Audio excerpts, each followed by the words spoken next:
They come back to Nigeria. Nigeria is better than that country. Even your village in Nigeria is better than this country. Anastasia, Sokoto side, all the Hausa states safe. This country is far, far, far. And so what? Better in what aspects? Better in what aspects? Eh? Are they better in what aspect? I'm asking. Nigeria, that everybody's dying of hunger now. They are quite developed. My country is quite developed. But here, yes, they are not developed, but they are 10 times better than Nigeria. I will say it with my full chest. I can possibly go to the market with 1,000 and buy food stuff that family of 4 will eat it and have change on top of it. You don't mess around in this country. Fuel remains the same price. Everybody is selling fuel. Since I entered this country, going to 2 years now, they have never and ever had an increment on fuel. Eh? Talking about the electricity, before they take light here, they will announce it on the radio. Before they take light, that will last like 30 minutes, they must announce it on the radio. You want to come to this country and be selling generator, hunger will kill you. Because you will not say, I was walking on the road, I was inside taxi one day, taxi decided to buy fuel. We went to the filling station to buy fuel, NEPA take light. A whole filling station does not have generator, they have to wait. They have to wait for NEPA to bring light, and it won't even last up to 5 minutes. NEPA brought light and they started business again. What are you guys telling me? Nigeria is this, Nigeria is this, Nigeria is this. Students, everybody is crying of hunger. Transportation fee, now your mates. Insecurity is everywhere. Insecurity, you cannot boldly walk in your street in Nigeria around 10 o'clock. How dare you? They want you where? They want you where? Yes, my village is better than here based on where they are working collectively. They are working by individual, how will I even put it? We have presidents, we have leaders, we have everything that we have, but there is nothing that is working. There is nothing that is working. How will you use Tinubu to compare the youngest president in Africa? That there are people you cannot open your mouth and talk bad about Ibrahim Traore. You see, they will kill you, they will skin you alive, they will tell you leave their best president for them. They are proud of their president. Who is proud of Tinubu in Nigeria? Who they proud of Tinubu? Then they tell me say Nigeria is good, Nigeria is good. Nigeria is good. Yes, we are developed. What is happening there? What is happening there? Where everybody is crying and be smiling. We are strong, yes, because it's high time we say, in fact, it's high time we come out and say we don't need president because we have president and he's doing nothing. It's just like we are fatherless. You are taking care of you. You have father and your father is not working. Your father is not doing anything. That's how Nigeria is. It's best for us to not to have any leader in our country. We'll be managing everything by ourselves. You people telling me Nigeria is good, Nigeria is good, Nigeria is good. Everybody is crying. Cost of living is crying. Cost of living, everything is high. President is there doing nothing. If they sick, they will fly abroad. People individuals, indigenous will be there dying. School, nothing. May nobody worry me this morning. When nobody tell me my village is better than this country. Yes, my village is better than this country. What has my village? What have they given to me as an individual? What am I benefiting from them? Eh? If not that there are big men in our village that is working collectively to make sure that their town is rich.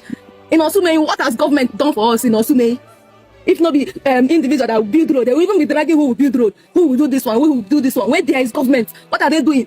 Hunger is tying everybody. If you go to market with 1,000, you will buy only Maggi 1,000 and go home. What does that supposed to mean? See, the high time we come out and say, well, we don't need Tinubu again. The better for all of us. Next election, some Mugus will still vote for them. And you are telling me to come back to Nigeria. Now you carry me come here.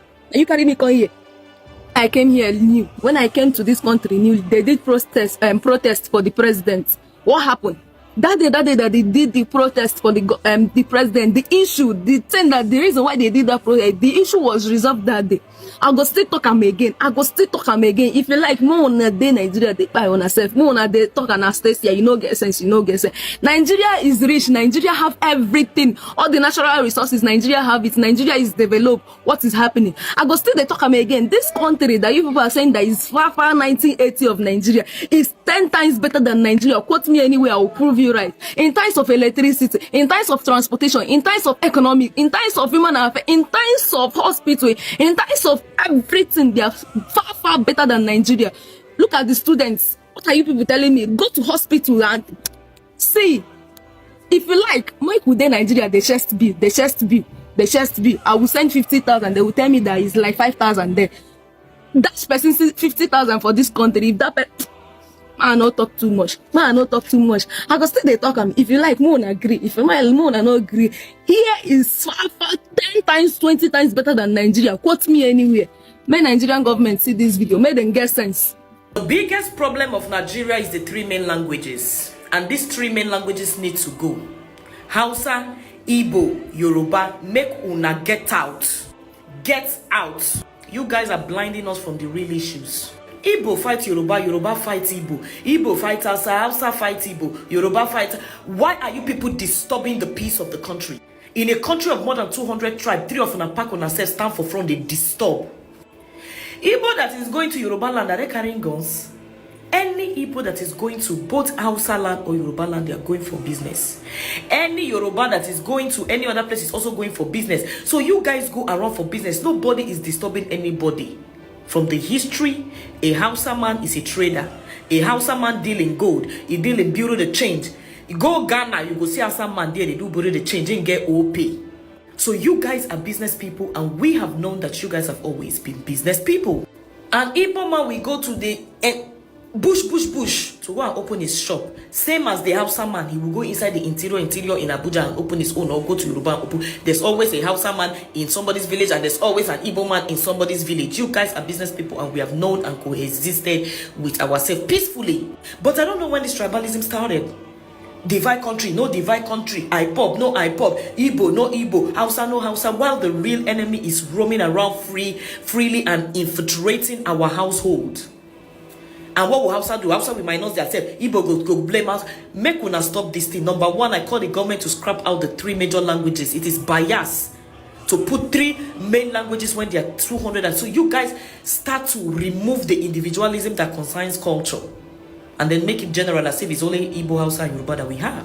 So please, Igbo, Hausa, and Yoruba, sit down together and look for the common enemy and deal with that common enemy. We're tired of your tribalistic fights. We're tired of people coming out every day to talk about what is not and what it is. The common enemy that all of us have identified right from the beginning of this struggle is the Fulani herdsmen. And I just watched the video of a Fulani himself talking about how he's dependent on cow, just like the way you're dependent on your own business and another person is dependent on his own farming. He's dependent on following the cow for him to make a living for himself. And can we sit down and talk about how your own following cow, affects me? You understand? He goes on to talk about how, there are bad Fulani herdsmen that, cover the other faces of the good Fulani herdsmen. And truly so, these people are the ones that are going into the villages and unaliving people and eating crops and causing hunger in the land and inflation and forced migration. There's so many things to talk about these things that are not funny. So can we sit on a round table and talk about how we can involve the government so we can tackle this issue? Are there ways the Fulani can stop following their cows into our farms? Can the security of every villages be placed on the villagers themselves? Which means, can the government give guns to the villagers so that the villagers can protect their own land? Can also the government provide more security, adequate security, involving the police and the soldiers to guide villages? Can the government provide irrigation services for these cows to have a permanent places where they can eat grasses instead of transporting their cows from place to place, causing traffic, causing food shortages and scarcity, causing a little bit of community clashes? Can all of these things stop so that peace and tranquility can be restored back into our society? It is more than this argument. I see this argument as a distraction. You cannot tell me that Igbo, Hausa, Yoruba, people are fighting, but have you guys removed knife to wound yourself? You guys never do that.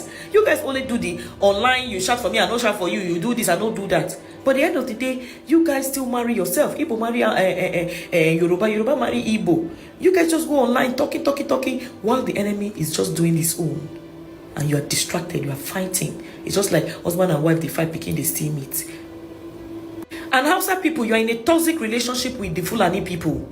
That is what I see it, because you guys are so quick to come here and say, I'm not Fulani, I'm not Hausa, I'm not Fulani, but you guys marry yourself. So if you see that the Fulani are like a toxic, you're in a toxic relationship, it's like a husband and a wife, instead of you to fight your husband that is toxic, after beating you, you would defend your husband. Your eye, they beat you, your eyes swell up. Instead of you to say that my husband beat me, they say, I fell down, I fell down. So how will we help you? We cannot help you because we are defending your husband. So we cannot help you to break up with this your toxic boyfriend or husband or whatever relationship the both of you people have.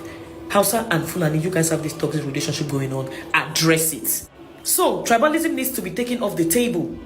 Tribe needs to be taken off the table for us to work towards a better peace manifesto or memorandum. I don't know, but we need to work towards something that is lasting and is peaceful and is sustainable. And so I call everybody to use their voice. I call on the government to do something, and I call on important stakeholders of the major tribes that we have to sit down and talk about how the both of you can remove these 3 major tribes, remove those unnecessary online fights that you guys have, and offline fights against the Igbos and the Yorubas and the Hausas. It needs to go so that we can come together and fight the common enemy, which is the Fulani herdsmen. This is what Nigerians are saying. Leave your comments in the comment section. Let me know what you also think about what the Nigerians are saying.